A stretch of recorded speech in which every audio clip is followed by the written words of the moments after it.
목, 허리 통증 등의 증상을 가리켜서 VDT 신드롬 이렇게 부릅니다. 주로 IT 분야에서 일하시는 분들에게 나타나는 증상이었는데, 이 코로나 팬데믹 장기화로 인해서, 그리고 그로 인해서 재택근무 등의 증가 등의 이 비대면 문화가 자리 잡으면서 이 증상의 불편을 호소하는 사람들이 많이 일어났습니다. 특별히 한국 국민 5명 중에 1명이 이 VDT 증후군을 앓고 있다고 합니다. 특별히 이 증상의 가장 심각한 피해는 이 눈입니다. 일하면서 대부분 컴퓨터의 그 모니터를 보면서 일하기 때문에 이 눈이 쉬지를 못합니다. 눈이 뻑뻑하고 무겁게 느껴집니다. 그래서 안구 건조증과 같은 이 눈의 피로를 가중시키는 이 질병들이 폭발적으로 증가했습니다. 그런데 흥미로운 결과가 있습니다. 이 BBT 증후군의 가장 취약한 나이와 성별이 여러분 어떻게 되는지 아십니까? 중장년층 여성이라고 합니다. 증가폭으로 보면 60대 여성이 가장 두드러진 증세를 보이고 있다고 합니다. 아마도 이제 전업주부와 같이 집에만 계시다 보니까 스마트폰을 붙잡고 유튜브, 드라마 속에 푹 빠져 있기 때문에 아마 이런 증후군이 더 많이 생기는 것 같습니다. 그리고 요즘 들어서 또 이민 사회에서도 이 풍전등화 같은 한국의 정치적 상황을 걱정하면서 바라보면서 이 밤낮으로 이 한국 뉴스에 촉각을 곤두세우느라고 또 보느라고 눈도 피곤하고 또 마음도 더 산란한 것 같습니다. 우리 아이들도 마찬가지입니다. 저희 아이들만 보더라도 하루 종일 스마트폰, 태블릿에서 눈을 떼지 못합니다. 요즘 아이들 숙제도 웬만하면 다 아날로그 방식보다는 디지털 방식으로 바뀌었습니다. 예전에는 종이에다 숙제를 써서 내곤 했는데 이제는 컴퓨터로 다 모든 것을 합니다. 그리고 수학 문제 푸는 걸 보니까 예전에는 종이에 연필로 적으면서 풀었는데 이제는 이 스크린에, 컴퓨터 스크린에다가 자신의 손으로 쓰면서 문제를 풉니다. 그리고 주말이면 각자 가지고 있는 스마트폰에서 자기가 보고 싶은 것, 또 게임하고 싶은 것들을 실컷 보고 나면 아이들이 오히려 눈을 비비면서 와서 엄청 피곤해합니다. 저도 거의 일주일에 대부분을 설교 준비하느라고 책상에 앉아서 모니터와 키보드와 씨름을 하고 있습니다. 그래서 가장 피로를 느끼는 부분이 저한테는 이 눈인 것 같습니다. 눈의 피로가 쉽게 풀리지도 않고 늘 침침한 것 같습니다. 이처럼 이 시대를 살아가는 남녀노소 모두가 눈의 피로를 느끼며 살아가고 있습니다. 여러분들은 어떠십니까? 여러분들의 눈은 건강하십니까? 눈을 우리의 마음의 창이라고 부릅니다. 눈은 우리가 느끼는 다양한 감정을 가장 직접적으로 드러내는 기관이기도 합니다. 기쁨, 또 슬픔, 분노, 놀라움 등의 감정이 이 눈의 크기, 또 눈동자의 움직임을 통해서 반영이 됩니다. 눈은 말하지 않아도 상대방에게 많은 정보를 가져다 줍니다. 눈 마주침을 통해서 관심과 호감을 나타내기도 하고 또 눈을 상대방과 피함으로써 거부하기도 합니다. 또 사춘기 아이들의 눈빛은 어떻습니까? 사춘기 아이들의 눈빛은 좀 다릅니다. 무엇 하나 하기 싫고 의욕도 없으니까 눈빛을 보면 그것을 저희가 알 수 있습니다. 그러다 때로는 자기의 감정이 잘 조절되지 않아서 화를 내면서 눈빛이 돌변하기도 합니다. 그래서 사춘기 아이들부터 이 부모와 이 갈등이 시작이 어디입니까? 어디서 눈을 그렇게 함부로 뜨면서 얘기하냐고. 그러면서 이제 싸움이 시작되지 않습니까? 이처럼 눈은 말하지 않아도 알게 할 수 있는 언어의 비언어적인 소통의 매개체인 겁니다. 예수님께서는 오늘 눈에 대해서 말씀하고 계십니다. 눈은 몸의 등불이라고 말씀하시면서 눈이 성하면 온 몸이 밝을 것이고 눈이 나쁘면 온 몸이 어두울 것이라고 말씀하고 있습니다. 그래서 예수님께서는 눈과 무엇을 연결하고 있습니까? 눈이 성하면 온 몸이 밝을 것이라고 하면서 눈과 이 몸이 하나로 연결되어 있다는 것을 강조하고 계십니다. 즉 몸의 활동이 눈의 밝고 어두움에 의해서 결정된다는 뜻입니다. 우리의 몸의 활동을 가만히 살펴보면 눈의 역할이 정말 큽니다. 저도 눈이 그렇게 좋지가 않습니다. 게다가 오른쪽 눈이 왼쪽보다 좀 많이 나쁩니다. 그래서 이렇게 안경을 쓰고 있죠. 그러니까 안경을 벗으면 정말 활동이 불편합니다. 만약 제가 멀리 여행을 가려고 하는데 그 중간에 만약에 안경을 잃어버렸다고 생각하면 끔찍합니다. 아마 안경을 잃어버린 것 때문에 여행을 포기하고 아마 다시 돌아오게 될 것입니다. 그러니까 보이지 않는데 무슨 여행을 할 수 있겠습니까? 또 운동을 좋아하는 저로서는 운동할 때 이 안경이 참으로 불편합니다. 특별히 수영할 때 안경을 벗고 물안경을 쓰면 앞이 잘 보이지가 않습니다. 그래서 도수가 있는 것을 써서 해보지만 신통치가 않습니다. 이처럼 이 눈이 좋고 나쁨에 따라서 우리 삶의 활동 영역에 지대한 영향을 끼칩니다. 그런데 예수님께서 말씀하신 눈은 이런 육체적인 눈에 대해서 말씀하는 것이 아닙니다. 예수님께서는 우리의 그 영적인 눈에 대해서 말씀하고 있습니다. 오늘 본문 23절 한번 보시길 바랍니다. 23절 하반절에 보시면 예수님께서 이렇게 말씀하십니다. 네게 있는 빛이 어두우면 그 어두움이 얼마나 더하겠느냐. 여기서 내게 있는 빛이 무엇을 말하는 것입니까? 그것은 밖에서 비추는 빛이 아닙니다. 그것은 바로 우리 안에 있는 빛을 말하는 겁니다. 그렇다면 여러분, 우리 안에 있는 빛은 무엇입니까? 이것을 우리는 마음의 빛 혹은 이성의 빛 이렇게 얘기합니다. 우리 안에 있는 빛, 즉 옳고 그름을 판단하는 능력이 우리 안에 이미 들어가 있습니다. 그러니까 이성은 인간에게만 부여된 고유한 능력으로서 본능에 의존하는 다른 동물들과 차별화되는 지적인 능력을 말합니다. 이를 통해서 우리 인간은 창조주 하나님과 영적인 교제를 할 수 있습니다. 이 이성 덕분에 인간은 단순히 생존을 위한 본능적인 삶을 넘어서 하나님을 이해하고 교감할 수 있는 능력을 갖게 되었습니다. 즉 이성은 인간을 영적인 차원으로 연결해주는 매개체의 역할을 하고 있습니다. 그런데 이 영적인 교제가 그만 죄로 인해서 끊어져 버렸습니다. 이 하나님의 생명에서부터 분리가 되었습니다. 그 결과 이 우리 안에 있는 빛은 마비가 되었습니다. 우리 안에 있는 빛으로는 무엇이 참이고 무엇이 거짓이고 무엇이 진실인지 식별하지를 못합니다. 죄로 인해 온전한 눈이 아니라 성하지 않는 나쁜 눈이 되어버렸습니다. 우리 안에 있는 그 빛으로는 우리가 온전하게 무엇을 볼 수가 없습니다. 이 나쁜 눈을 소유한 사람들의 특징이 무엇입니까? 바로 성경은 이렇게 이야기합니다. 시편 80편 5절의 말씀 다 함께 읽겠습니다. 그들은 알지도 못하고 깨닫지도 못하여 흑암 중에 왕래하니 땅의 모든 터가 흔들리도다. 그러니까 죄로 인해 우리의 눈이 어두운 자들은 어둠 가운데 있게 되는 겁니다. 그 어둠으로는 우리가 밝히 볼 수가 없습니다. 올바른 생각과 올바른 판단을 할 수가 없습니다. 그래서 어떻게 됩니까? 알지도 못하면서 아는 척을 하게 되는 겁니다. 깨닫지도 못하면서 깨달은 척을 합니다. 자기 자신의 생각을 존중하고 스스로 현명하다 생각합니다. 이런 구체적인 예가 성경에 어디에 나와 있습니까? 바로 이 바리새인들이 그랬습니다. 이들을 보고 예수님께서 마태복음 13장 14절과 15절에 이렇게 말씀하고 있습니다. 다 함께 읽도록 하겠습니다. 이사야의 예언이 저희에게 이르렀으니 일렀으되 너희가 듣기는 들어도 깨닫지 못할 것이요 보기는 보아도 알지 못하리라.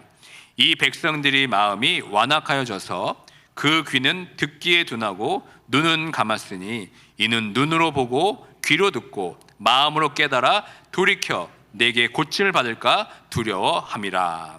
아멘. 그러니까 바리새인들은 여전히 자신의 죄의 본성의 빛에 의해서 판단합니다. 빛으로 오신 예수님을 부인합니다. 그들 스스로 마음이 완악해져서 그 마음에 하나님 두기를 싫어합니다.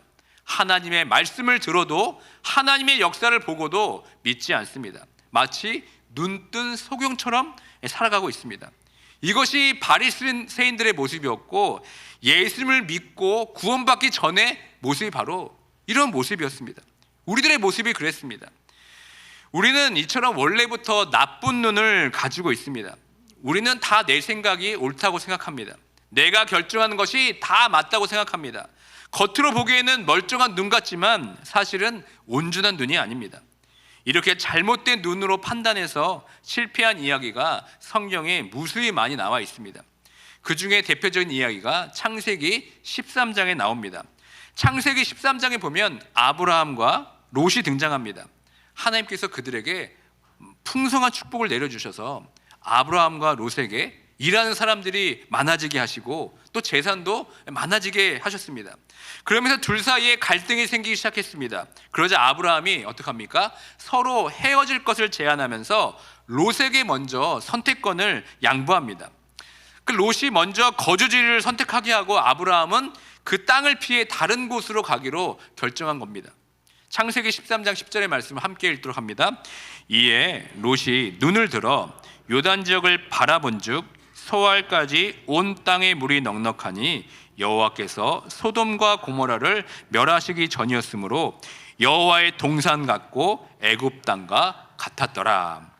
롯이 눈을 들어 선택한 곳은 소돔과 고모라가 있는 지역이었습니다. 그 땅은 누가 봐도 정말 여호와의 동산 같았고 애굽 땅과 같이 아주 비옥한 땅이었습니다. 그런데 롯은 이 땅이 좋은 것은 보았지만 그곳에 사는 사람들의 극도로 타락하고 향락에 물들어 있는 그 땅의 악함을 보지 못했습니다. 결국 어떻게 됩니까? 롯은 악으로 인해 소돔이 멸망할 때 가진 것을 모두 잃게 됩니다. 그러나 여러분, 아브라함은 어떻습니까? 아브라함은 다른 것을 보았습니다. 롯이 그를 떠난 뒤 아브라함은 하나님께 기도합니다. 하나님께서 말씀으로 자신의 길을 비춰주시기를 원했습니다. 창세기 13장 14절과 15절의 말씀 함께 읽습니다. 롯이 아브라함을 떠난 후에 여호와께서 아브라함에게 이르시되 너는 눈을 들어 너 있는 곳에서 북쪽과 남쪽 그리고 동쪽과 서쪽을 바라보라. 보이는 땅을 내가 너와 네 자손에게 주리니 영원히 이르리라. 아멘. 롯은 육신에 보기에는 물이 넉넉하고 이 비옥한 땅을 보고 즉각적으로 그곳을 향해 달려갔습니다. 그래서 현재의 상황과 눈에 보이는 유익을 우선시했습니다. 그러나 아브라함의 눈은 달랐습니다. 비록 당장은 척박한 땅이처럼 보일지라도 하나님께서 함께 해주시고 하나님께서 비춰주시는 그 인도함을 받는다면 모든 것이 잘 될 것이라는 믿음이 있었습니다. 그래서 그것을 바라보고 그것을 선택했습니다. 오늘 본문의 말씀은 지난주에 살펴본 보물을 하늘에 쌓아두라 라는 말씀 다음에 있는 구절입니다. 그 말씀과 연결을 살펴보면 눈이 성하지 않으면 먼저는 진정한 보물을 발견하지 못합니다. 그리고 하늘의 보물을 쌓는 것이 아니라 땅의 보물을 쌓는 삶을 살게 됩니다. 그리고 다음에 살펴볼 말씀은 하나님과 재물을 겸하여 섬기지 못한다는 말씀입니다. 그러니까 눈이 온전하지 않으면 우리는 하나님이 아니라 재물을 선택하게 됩니다. 온전한 눈으로 하나님을 향한 충성심이 없다면 우리는 잘못된 선택을 하고 잘못된 섬김을 하게 되는 겁니다. 그러므로 온전한 눈으로 하나님과 재물 중 어느 쪽으로 눈길을 돌리냐에 따라서 우리의 삶이 빛 속에 세워지기도 하고 어둠 속에 파묻혀지기도 합니다. 사실 우리의 육체의 눈은 눈 그 자체로 어떠한 빛을 가지고 있지 않습니다. 외부로부터 비춰지는 빛이 있어야만 눈이 역할을 제대로 합니다. 눈은 카메라 렌즈처럼 눈의 수정차에 외부에서 들어오는 빛을 굴절시켜서 망막에 상을 맺히도록 합니다. 그리고 그 망막은 빛에 민감한 세포들로 이루어져 있어서 빛을 받으면 전기 신호로 바뀌어져서 뇌로 전달이 됩니다. 그리고 그 뇌는 그 신호를 해석해서 우리가 사물을 인식하게 되는 겁니다. 그러므로 빛이 없는 공간에서는 이 눈은 아무런 기능을 하지 못합니다. 눈을 아무리 깜빡여도 눈을 크게 떠도 둘러봐도 이 빛이 없으면 모든 것이 다 까맣게 보일 뿐입니다. 그러나 아주 미약한 빛이 있으면 어떻게 됩니까? 눈은 그 빛을 감지해서 어렴풋하게라도 사물의 윤곽을 파악할 수가 있습니다. 그러니까 결론적으로 우리의 눈은 외부로부터 들어오는 빛에 의존하게 되어 있습니다. 빛이 없으면 여러분 아무것도 볼 수가 없습니다. 오늘 예수님께서 말씀하신 온전한 눈이란 육적으로 좋은 시력과 시야를 가지라는 말이 아닙니다. 이 눈은 우리의 영적인 눈을 말하는 겁니다. 다시 말해 우리가 아무리 육체적으로 좋은 눈을 가지고 있다 하더라도 하나님께서 비춰주시는 빛이 있어야 우리는 온전한 눈을 가지게 된다는 의미입니다. 이런 암과 같은 어둠에 있는 우리들을 위해서 예수님께서 이 세상에 빛으로 오셨습니다. 우리의 멀었던 눈을 뜨게 해주시고 온전케 해주기 위해서 이 땅에 오셨습니다. 누가복음 4장 18절부터 19절의 말씀을 우리 다 함께 읽도록 하겠습니다. 주의 성령이 내게 임하셨으니 이는 가난한 자에게 복음을 전하게 하시려고 내게 기름을 부으시고 나를 보내사 포로된 자에게 자유를, 눈먼 자에게 다시 보게 함을 전파하여 눌린 자를 자유롭게 하고 주의 은혜의 해를 전파하게 하려 하심이라 하였더라. 아멘. 그러니까 결국 온전한 눈이란 무엇을 말합니까? 예수 그리스도를 믿음으로 말미암아 거듭난 눈이 바로 온전한 눈입니다. 예수 그리스도 없이 우리의 눈은 온전해질 수가 없습니다. 죄로 오염된 캄캄한 흑암 속에 살고 있는 우리들에게 한 줄기 빛이 되셔서 우리 삶에 찾아오신 그 구원의 빛을 우리의 눈으로 보고 그것을 우리 마음 가운데 받아들일 때 비로소 그때 우리는 온전한 눈을 소유하게 됩니다. 그리고 올바른 분별력을 가지게 되는 겁니다. 매사에 있어서 무엇을 하고 무엇을 하지 말아야 할지 결정하고 우리가 판단하게 되는 겁니다. 이 온전한 눈이 있을 때 우리는 선과 악이 무엇인지 알게 됩니다. 그러니까 우리가 온전한 눈을 소유했다면 진정한 보물이 무엇인지 깨닫게 됩니다. 골로새서 2장 3절의 말씀을 함께 읽습니다. 그 안에는 지혜와 지식의 모든 보화가 감추어져 있느니라. 아멘. 예수 그리스도의 빛이 우리 안에 비춰질 때 예수 그리스도 안에 있는 모든 지혜와 보화를 우리가 발견하게 되는 겁니다. 그 예수 그리스도를 바라보며 그 예수 그리스도의 참빛을 우리가 받을 때 우리는 하나님 나라 백성으로서 이 땅에서 빛으로 살아갈 수 있게 되는 것입니다. 그 다음 PPT 넘겨주시죠. 네. 저는 이 말씀을 묵상하면서 태양열로 에너지를 받아서 전기를 만드는 태양 전지판인 이 솔라 패널이 생각이 났습니다. 요즘 캘리포니아에서 새롭게 짓는 집들을 보면 이 지붕에 다 이 태양 전지판이 옵션으로 다 되어 있습니다. 이 태양판 전지는 환경 친화적 에너지로서 낮에 비추는 빛을 모아서 나중에 전기로 바꿔서 사용할 수 있게 합니다. 이것을 설치할 때 비용이 참으로 많이 듭니다. 그리고 이 집의 윤곽을 좀 훼손할 수도 있습니다.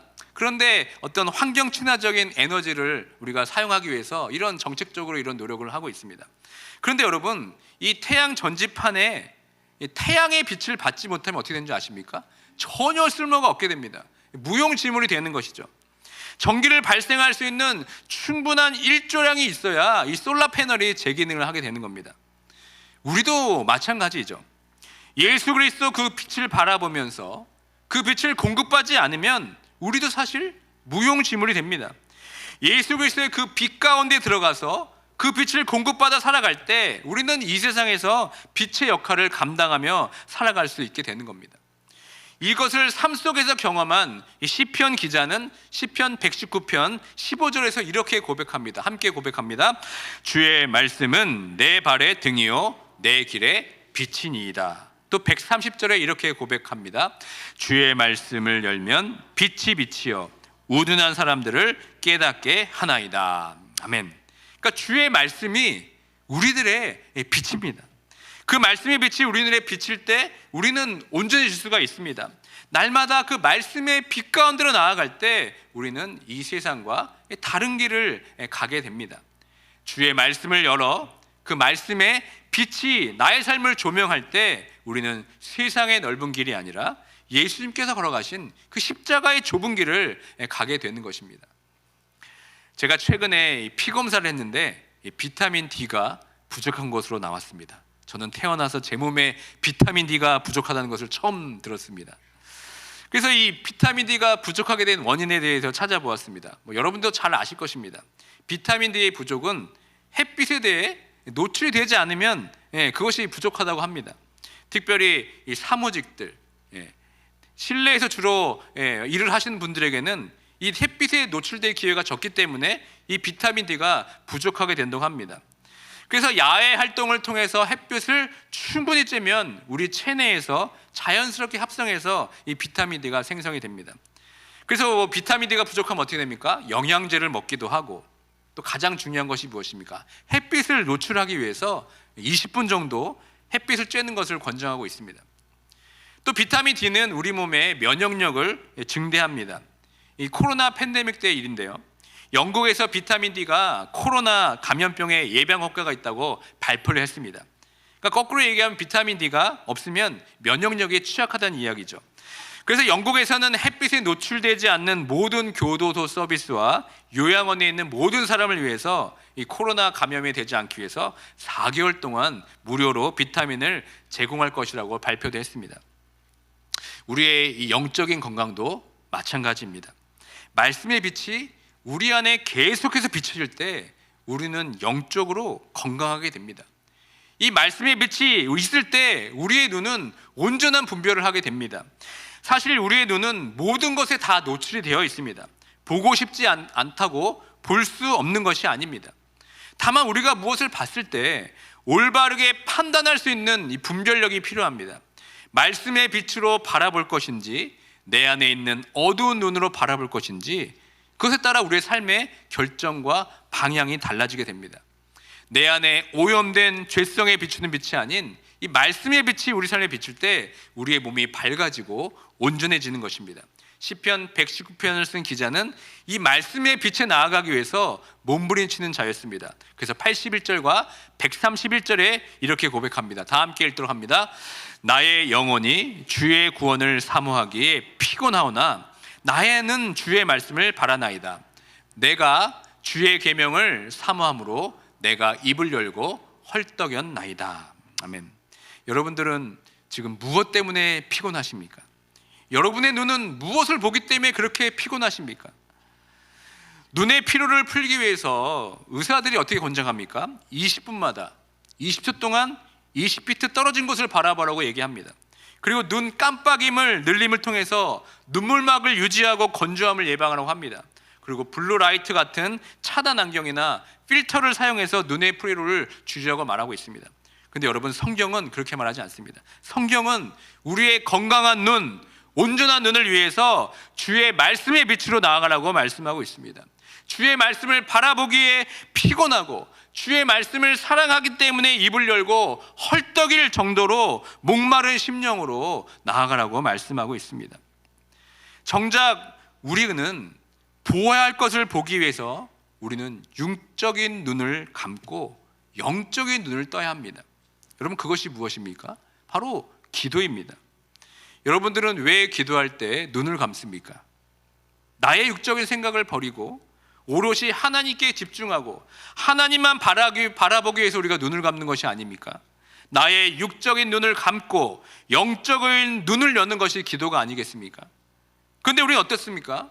정작 우리는 온전히 하나님의 뜻을 구하기 위해 기도해야 할 때 오히려 세상의 것들만 바라보고 있지 않습니까? 그렇게 세상의 것들을 바라고 나면 우리에게 무엇만 남습니까? 걱정과 근심과 염려만 남습니다. 여러분들은 하루 중에서 눈을 감을 때가 언제입니까? 잠잘 때 말고 우리가 눈을 감을 때가 언제입니까? 우리의 육신을 눈을 감는 대신에 영적인 눈을 뜨고 예수 그리스도의 빛 가운데로 나아가기 위해 기도하는 때가 여러분 언제이십니까? 우리가 자주 사용하는 말 중에 눈앞이 캄캄하다고 말할 때가 있습니다. 앞날이 불투명하고 막연하게서 어떻게 해야 할지 모르는 상황이 있으면 우리는 눈앞이 캄캄하다고 얘기합니다. 또 갑작스러운 큰 어려움이나 문제에 직면했을 때, 미래가 불안하고 답답할 때 눈앞이 캄캄하다고 우리는 이야기합니다. 그런데 여러분, 이 눈앞이 캄캄할 때 우리의 육적인 눈을 감고 영적인 눈을 열 수 있는 여러분 절호의 기회인 겁니다. 내가 아무것도 할 수 없는 육적으로나 영적으로 파산 상태가 와서 눈앞이 캄캄할 때 그때가 여러분 정말 기도해야 할 때인 줄 믿습니다. 기도를 통해 영적인 눈을 열어서 한 줄기 빛이 되어주신 그 예수 그리스도를 바라보면서 주님 앞에 나아갈 때 우리는 영적인 눈이 뜨여지고 주님을 통해서 그 어려운 상황을 우리가 이겨내게 되는 것입니다. 더 이상 여러분 보지 말아야 할 것을 봄으로써 우리의 눈을 피곤하게 하지 마시길 바랍니다. 오히려 주께서 비춰주신 그 말씀의 빛으로 나아감을 통하여서 우리의 빛 대신 예수 그리스도 한 분만을 바라보면서 그 빛 가운데로 걸어가는 모두가 되길 주님의 이름으로 축원드립니다. 성탄주일이 이제 다음 주일로 다가왔습니다. 어둠 속에서 헤매던 인류에게 예수님은 진정한 빛이 되어 주시기 위해서 이 땅에 오셨습니다. 예수님께서는 우리의 죄를 용서하시고 영원한 생명을 주시기 위해 한 줄기 빛이 되어 주셔서 우리의 죄의 어둠을 몰아내시고 우리의 삶 가운데 찾아오셨습니다. 예수님을 영접한 우리는 더 이상 어둠 속에 있지 않습니다. 예수님께서 우리 안에 이미 빛으로 들어와 계시기 때문에 우리는 염려할 필요가 없습니다. 고린도후서 4장 6절의 말씀을 우리 함께 읽도록 하겠습니다. 어두운 데에 빛이 비치라 말씀하셨던 그 하나님께서 예수 그리스도의 얼굴에 있는 하나님의 영광을 아는 빛을 우리 마음에 비추셨느니라. 아멘. 예수님은 우리 마음 가운데 끊임없이 빛을 비춰주고 계십니다. 우리가 어떤 어려움에 있을지라도 우리는 예수님을 바라보고 예수님의 빛 가운데 나아간다면 우리는 거기서 희망을 얻고 거기서 답을 찾을 수가 있습니다. 실패와 좌절과 낭만 가운데 지쳐 쓰러져 있을 때 우리의 눈을 들어서 빛 대신 주님을 바라보시길 바랍니다. 나의 모습만 보면 실망뿐입니다. 그러나 나의 무너진 모습을 보는 대신에 예수 그리스도를 바라보시길 바랍니다. 캄캄한 어둠 가운데 비추시는 참빛 대신 예수 그리스도를 바라볼 때 다시 우리는 그 자리에서 일어서게 될 줄 믿습니다. 예수 그리스도 얼굴에 있는 하나님의 영광의 빛이 오늘도 우리에게 비춰지고 있습니다. 그 빛을 받을 때 우리의 눈은 온전해집니다. 그 온전한 눈으로 우리의 몸을 밝게 해줄 때 우리의 삶 자체가 그리스도의 빛으로 다시 드러나게 될 줄 믿습니다. 우리의 육적인 눈은 날마다 쇠하고 있습니다. 그러나 빛 대신 예수 그리스도를 바라보고 그 말씀의 빛 가운데 나아감을 통하여서 더욱더 온전한 눈으로 강건해지시는 모두가 되길 주님의 이름으로 축원드립니다.